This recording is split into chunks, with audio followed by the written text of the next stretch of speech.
Bismillahirrahmanirrahim. Sebelumnya perkenalkan saya Rosita Dewi Rasmawati dengan NIM 192111221.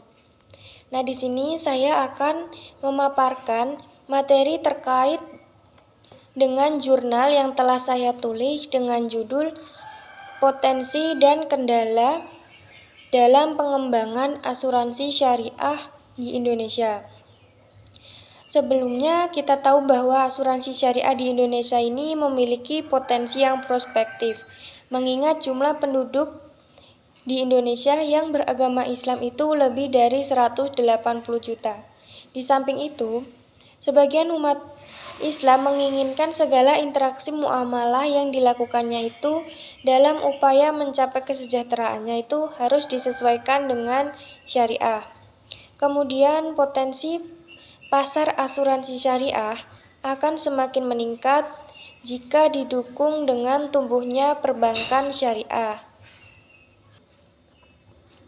Kemudian di sini Firdaus Jailani mengatakan bahwa pertumbuhan aset asuransi syariah ini terbilang tinggi jika dibandingkan dengan asuransi konvensional.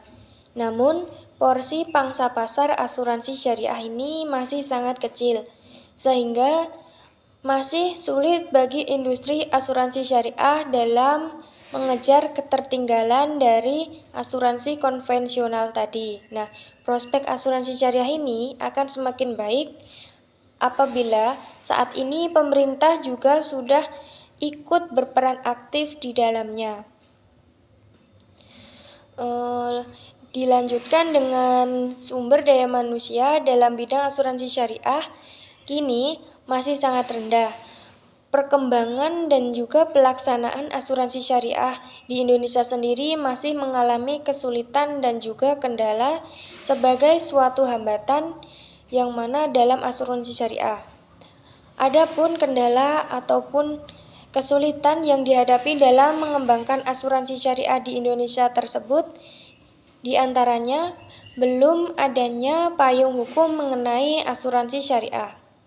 Nah, yang kedua ada faktor sumber daya manusia tadi, dilanjutkan dengan manajemen kantor cabang dan kendala operasional. Kemudian ada kurangnya kesadaran dalam berasuransi, ketidaktahuan masyarakat, dan yang terakhir adanya perasaan traumatik pada asuransi konvensional.